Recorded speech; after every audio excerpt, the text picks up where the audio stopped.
Introducing Royal Caribbean's newest ship, Icon of the Seas, the ultimate family vacation. The ultimate 6 slides, 8 neighborhoods, 0 compromise vacation. The ultimate never done that, can't wait to do it vacation. The ultimate chillin' by a different pool every day of the week vacation. This is the Icon of Vacations. Icon of the Seas, arriving in 2024. Book today. Come seek the Royal Caribbean. Ships Registry, Bahamas. This episode is brought to you by Pepsi Wild Cherry. Pepsi Wild Cherry is bursting with delicious cherry flavor and a sweet, crisp taste that gives you more to go wild for. Getting wild may look different these days, but whether it's opting for a solo Friday binge watch or a big night out, everyone can indulge in their wild side with Pepsi Wild Cherry. Also available in Zero Sugar. So grab a Pepsi Wild Cherry and get wild.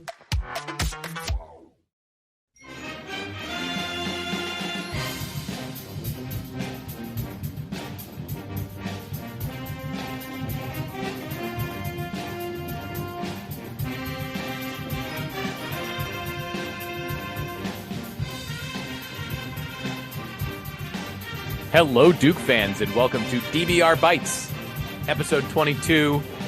We are coming to you soon after we told you that Duke beat Oral Roberts, because we have to tell you about how Duke is hopefully going to beat Tennessee on Saturday in the second round of the NCAA Tournament. I am your host, Sam Klein. I'm joined by Jason and Donald. We know that Jason has to leave shortly. So, Jason, say hello. Hello. Hi, Jason. Duke is playing Tennessee on Saturday. And I know that you want to get a few things out about this. So we're going to let you do that first quickly. And then Donald and I are going to pick up the conversation. And I am just going to say before Jason starts that I have a warm bath for Duke fans to give them about this game. So Jason, tell us a little bit about the Volunteers, just very quickly about Tennessee heading into this game. Currently, if you're looking up Tennessee in the rankings and stuff, Tennessee is 7th in KenPom this season. That probably is overstating the way that they have played over the last couple weeks. And the key thing for them, I think that you've probably heard, is that one of their main contributors has been lost to a torn ACL just in the last week or so. So Jason, give me Ziegler. Ziegler. Jason, give me the quick rundown on Tennessee and where they sit in the advanced metrics. Well, like you said, the advanced metrics absolutely adore them. They are the number 17 in KenPom, and that's thanks to them having the number 2, the second best defense in the land.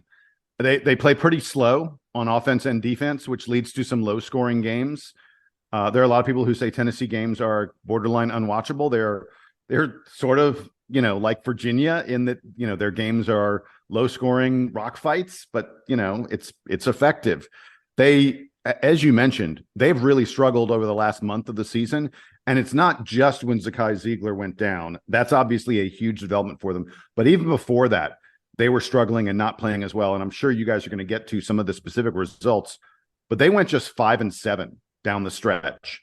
And from February 1st to today, essentially the final month of the season, from February 1st to right now, they're only the number 32 team in the nation. Again, we said number 7, overall. They were a top 5 team most of the year, but from February 1st to now, they've only been the number 32 team in the country. Duke, by the way, has been a top 10 team since February 1st. And Tennessee's offense hasn't even been a top 100 offense over the past month. So they are really struggling to put the ball in the basket. Where everything starts for them, though, is on the defensive end.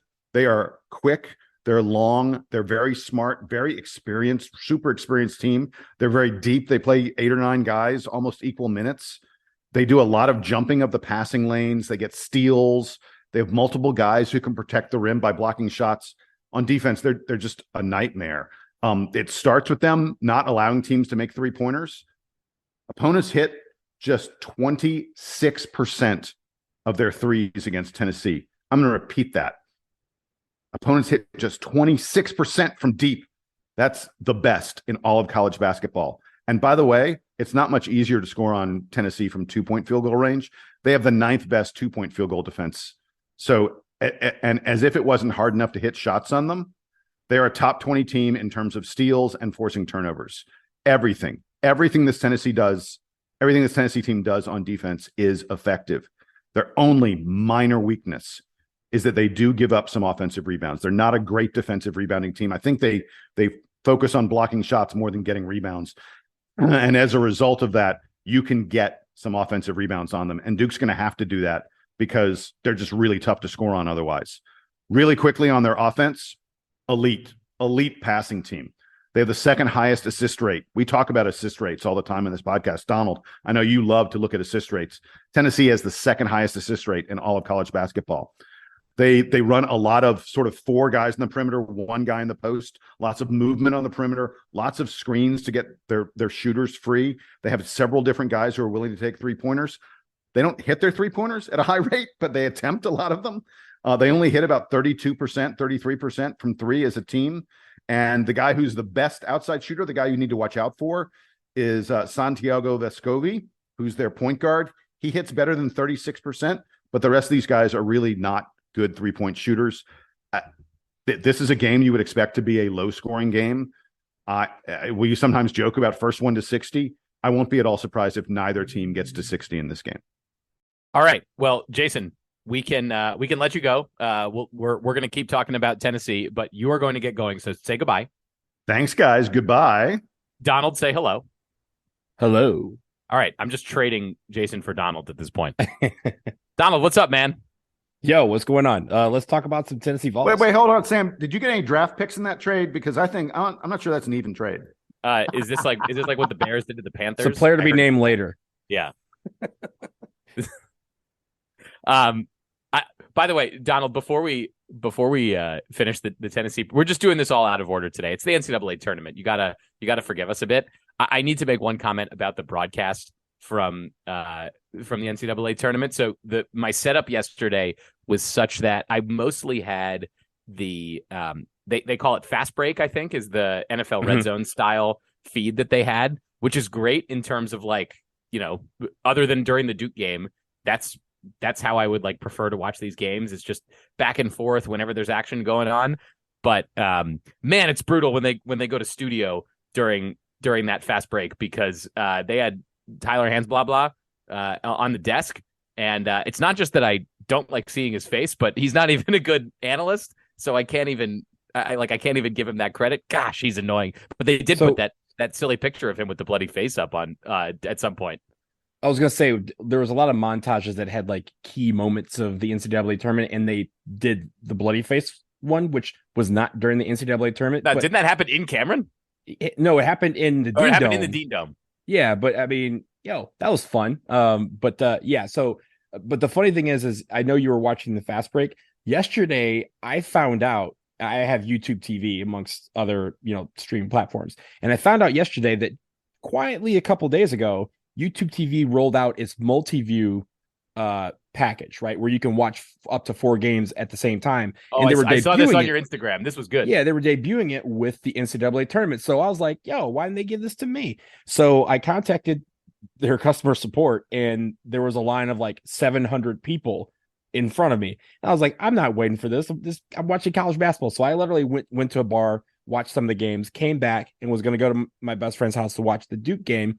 And YouTube TV was like, we tried to contact you. We finally reached your position line, but you weren't available.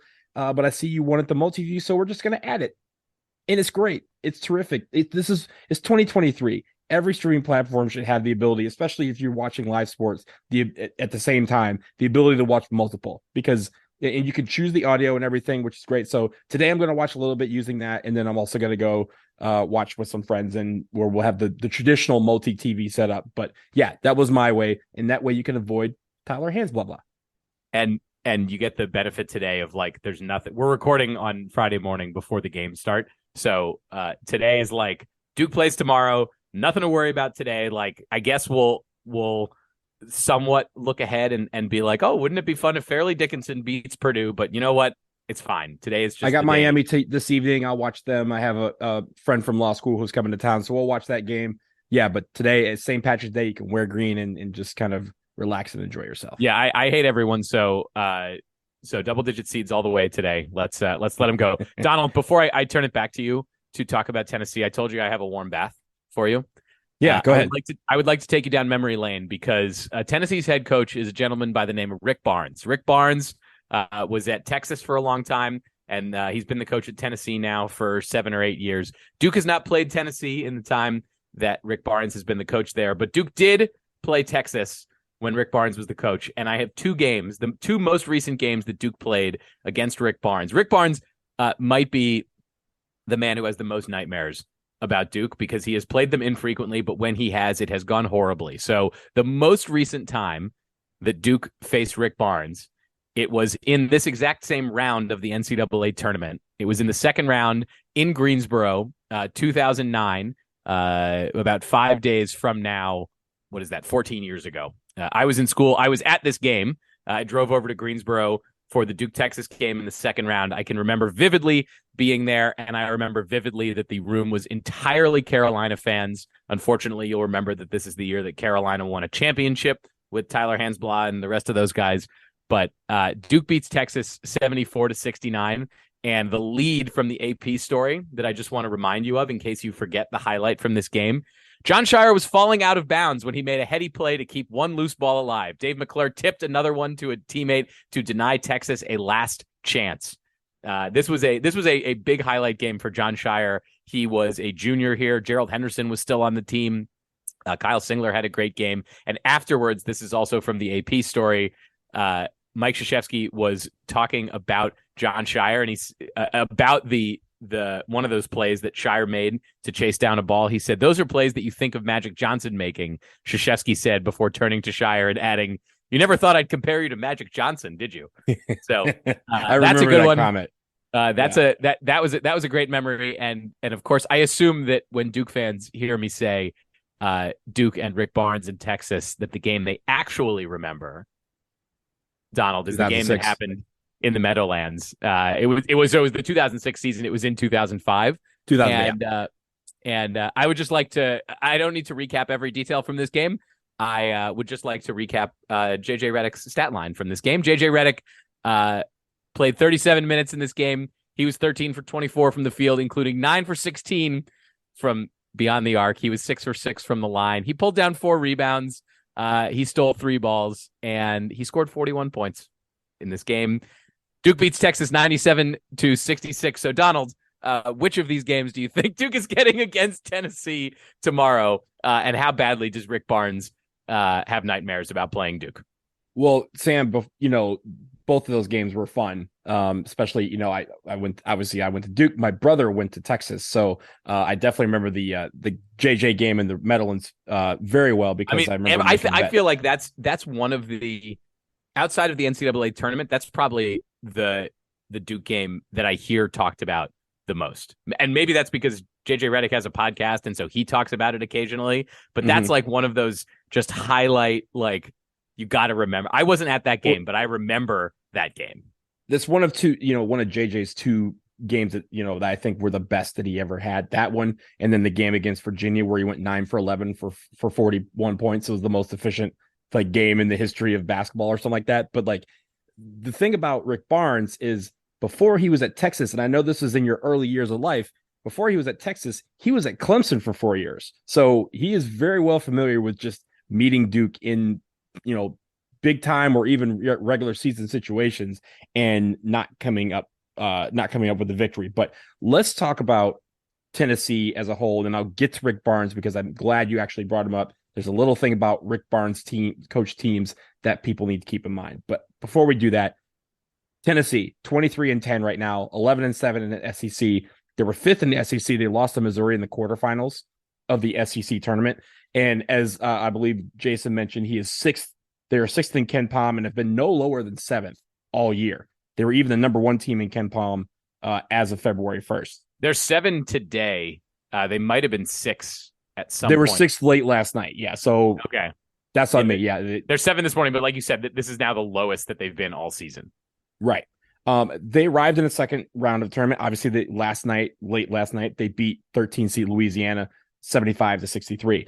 Now, they have a lot of top 100 wins because in the SEC and when they're non-conference, you play a lot of these teams. They've beaten USC, Kansas, Maryland. They've beaten Mississippi State twice, Vanderbilt, Texas, Auburn, Alabama they beat, Arkansas, and like I said, Louisiana last night. And then all of their losses have come to teams inside the top 100. So it's not like they didn't lose to any teams that they shouldn't have, right? They lost to Colorado, Arizona, Kentucky twice, Missouri twice. That includes the SEC tournament, Florida, Vanderbilt, Texas A&M, and Auburn.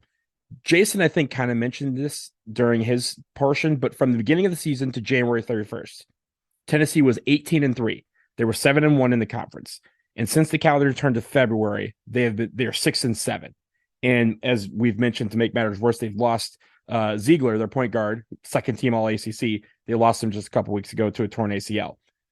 Both teams, when you watch Tennessee play, you mentioned the defense. They're very efficient. Yet they're very efficient on defense. They're suffocating. They get physical when they need to, and they're pretty good at rebounding. Right? They're good at offensive rebounding, but I know the metrics say they're not as good at defense rebounding, but it feels like they are when you look at them, when you watch them play. So Duke needs to be very efficient on offense. They need to continue to maintain their defense as well. This is going to be a great test of defenses. And of course, rebounding. I think if you win the rebounding battle, that is one of the keys. Now, here's the thing about Rick Barnes' teams. Rick Barnes' teams, when he's at Texas, when he was at Clemson, no matter where he's been, all of his stops, Tennessee, they are prone to make the big mistake. Every game, it feels like there is a point where their team makes a huge mistake. And it is your job to recognize when that opportunity happens and capitalize on it. So will Duke capitalize on the mistakes of Tennessee? If they do, that could be the difference in this game, because I know the metrics, I think Ken Pom has it where he predicts that we will lose by 3 points. 64-61 is what he predicts, according to the metrics. But that big mistake is the intangible that no metric can pick up, because whenever that happens, some teams don't figure it out and they let that opportunity go by. And some teams find it, they pounce on it, and they capitalize on it. If Duke can do that, Duke can win this ball game. I don't know when that is going to occur, but it will. It's just a matter of time before a Rick Barnes-led team does something stupid and makes a big mistake. And when that happens, Duke needs to be ready. So, Donald, just to touch on Tennessee's players very quickly, because I know we said that Ziegler is out, unfortunately for them. I was looking over one of the interesting things I think for Duke in preparing for this one is that Tennessee had a pretty dominant win against Kansas in the Battle for Atlantis early this season, and it was soon after Duke lost to Kansas early in the year. So both of these teams have changed dramatically since then, but I maybe this is an instance where it would have been nice to be in the game and ask the two coaches about how they were thinking about it, given this common opponent that they had. And looking back at that Tennessee game, I know Jason was talking about the defense. Tennessee just absolutely shut down Kansas's scoring in that game. Jalen Wilson was 3 for 15 from the field against Tennessee. So watch out. And that's not Ziegler doing that, because Jalen Wilson's not getting guarded by Zakai Ziegler. So looking at the players for Tennessee, just very quickly, we talked about Vescovi, who's who's dynamite, very good scorer, and is also one of their pests on defense. They also have a dude, Olivier Kamhua, who is he's a man amongst boys, 6'9", 235 pounds, and he can really throw his weight around. He's a big dunker, and that's a guy that Duke is going to have to contain. He is also a very good shot blocker, and so again, we talked about that with Vanover and Oral Roberts. That's something that Duke is going to have to contend with. As Jason mentioned, they are pretty deep. They're deep. They're big. You know, when Duke plays an Oral Roberts, even a very good mid-major team in the tournament is just not going to have the size.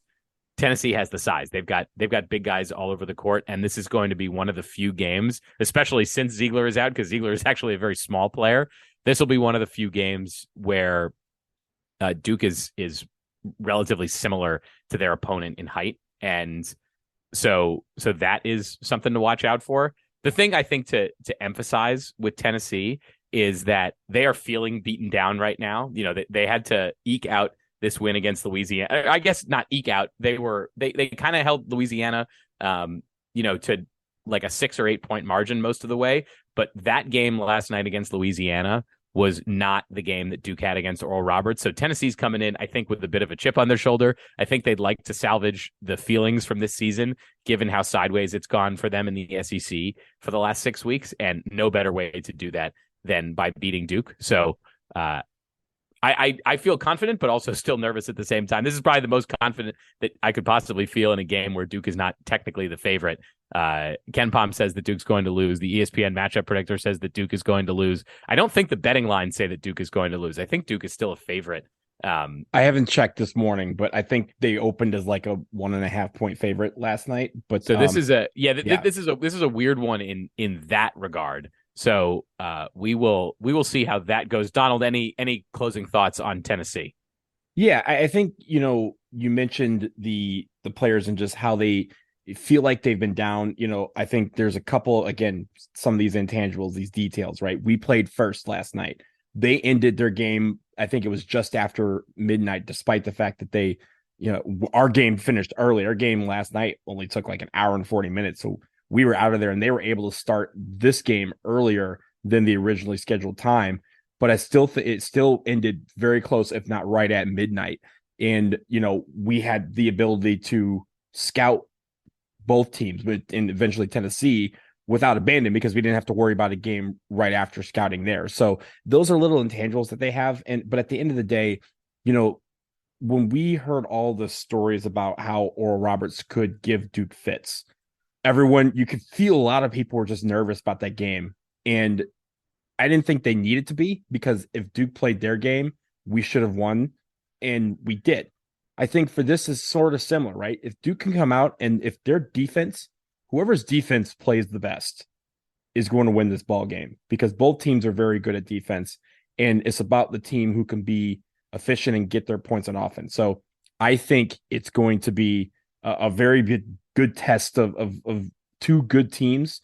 But again, I go back to the fact that, Rick Barnes, his philosophy, his teams do very well, but there's a moment in every single one where that feels like they come up short, and it's up to Duke to capitalize on that. And I think Duke can, but the great thing is we have players who are playing in peak physical condition. Everyone's healthy. Let's go out and have a good game, and let's get to the Sweet 16. I'm seeing on ESPN that Duke is currently a 3-point favorite. So the ESPN analytics say that Tennessee is a favorite. Wherever they're getting their spreads from, I think it's Caesars. Says that Duke is a 3-point favorite in this one. So weird mixing of the analytics and the sharps, so to say. So we'll definitely be back after that game, depending on how it goes. May dictate how soon we come back. But so Duke plays Tennessee tomorrow. I think that game is supposed to tip at 2:40, depending on the speed of the outcome of the Furman game, which is happening right before. So until then, for Jason Evans, who had to depart, for Donald Wine, I'm Sam Klein. Keep the emails coming, dbrpodcast@gmail.com. We will talk to you again soon. Duke Band, take us home.